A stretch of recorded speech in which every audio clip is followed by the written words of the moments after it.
I family welcome back to my mini vlog. ಇವತ್ತು ಬೆಳಗ್ಗೆನೇ ಎದ್ದು ಮಾರ್ನಿಂಗ್ ಡ್ರಿಂಕ್ನ ಕುಡಿದ್ಬಿಟ್ಟು ಲೇಟಾಗೆ ಎದ್ದಿದ್ದು, ಹಾಗಾಗಿ ಲೇಟಾಗೆ ಬ್ರೇಕ್ಫಾಸ್ಟ್ ಕೂಡ. ಸೊ ಬೆಳಗ್ಗೆನೇ ಎದ್ದು ಏನು ಮಾಡೋದು ಅಂತ ಯೋಚನೆ ಮಾಡ್ತಾ ಇದ್ದೆ.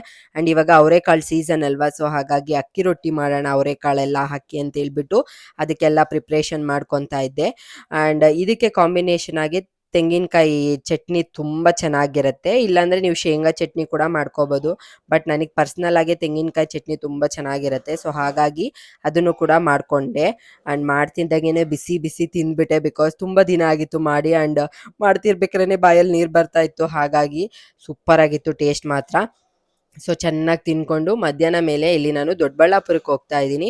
ನನ್ನ ಡ್ರೆಸ್ಸಿಂಗ್ ಟೇಬಲ್ ಇದೆಯಲ್ಲ, ಅದಕ್ಕೆ ಈ ಥರ ಬ್ಯಾಂಗಲ್ ಹಾಕೋಕ್ಕೆ ಪೈಪ್ ಬೇಕಾಗಿತ್ತು. ಎರಡೇನೋ ಹಾಕಿ ಕೊಟ್ಟಿದ್ರು, ಸೊ ಇನ್ನೂ ಎರಡು ಎಕ್ಸ್ಟ್ರಾ ಬೇಕಾಗಿತ್ತು, ಹಾಗಾಗಿ ಇಸ್ಕೊಂಬರೋಣ ಅಂತ ಹೇಳಿಬಿಟ್ಟು ಹೋಗಿದ್ದೆ. ಆ್ಯಂಡ್ ಹಾಗೆ ಸ್ವಲ್ಪ ಹಲ್ಗೆಗಳು ಬೇಕಾಗಿತ್ತು ಡ್ರೆಸ್ಸಿಂಗ್ ಟೇಬಲ್ಗೆ ಅಟ್ಯಾಚ್ ಮಾಡೋಕ್ಕೇ. ಅದನ್ನು ಕೂಡ ಈಸ್ಕೊಂಡು ಆನ್ ದ ವೇ ಬರ್ತಾ ಬಟಾಣಿ ಸೇಲ್ ಮಾಡ್ತಾಯಿದ್ರು. ಇವಾಗ ತುಂಬ ಕಮ್ಮಿ ಆಗಿದೆ, ಜಸ್ಟ್ 50 ರುಪೀಸ್ ಅಷ್ಟೇ. ಸೊ ಹಾಗಾಗಿ ಈಸ್ಕೊಂಡು ಬಂದು ಅದನ್ನು ಕೂಡ ಸುಲಿದಿಟ್ಟೆ. ಆಮೇಲೆ ನಮ್ಮ ಅತ್ತೆದು ತಾಳಿ ಚೈನ್ ಕಿತ್ತೋಗ್ಬಿಟ್ಟಿತ್ತು ಅಂದ್ಬಿಟ್ಟು ಪೋಣಿಸ್ಕೊಡಕ್ಕೆ ಹೇಳಿದ್ರು.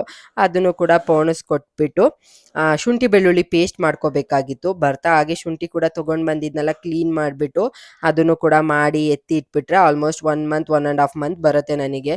ತುಂಬ ಚೆನ್ನಾಗಿರುತ್ತೆ ಫ್ರೆಶ್ ಆಗೇನೆ. ಹಾಗೆ ನೈಟ್ ಊಟಕ್ಕೆ ಅನ್ನ, ಮೊಟ್ಟೆ ಸಾಂಬಾರು ಮತ್ತು ಹಾಗಲಕಾಯಿ ಪಲ್ಯ ಮಾಡಿದ್ರು. ನನಗೆ ಈ ಪಲ್ಯ ತುಂಬ ಇಷ್ಟ ಆಗುತ್ತೆ. ಹಾಗಲಕಾಯಿ ಅಂದರೆ ಆಗದೆ ಇರೋಳು ನಾನೇ ಇವಾಗ ತಿನ್ನಕ್ಕೆ ಸ್ಟಾರ್ಟ್ ಮಾಡಿದ್ದೀನಿ. ಸ್ವಲ್ಪನೂ ಕಹಿ ಇರಲ್ಲ, ಮೊಟ್ಟೆ ಹಾಕಿ ಮಾಡಿರ್ತಾರೆ, ಸೂಪರ್ ಆಗಿರುತ್ತೆ.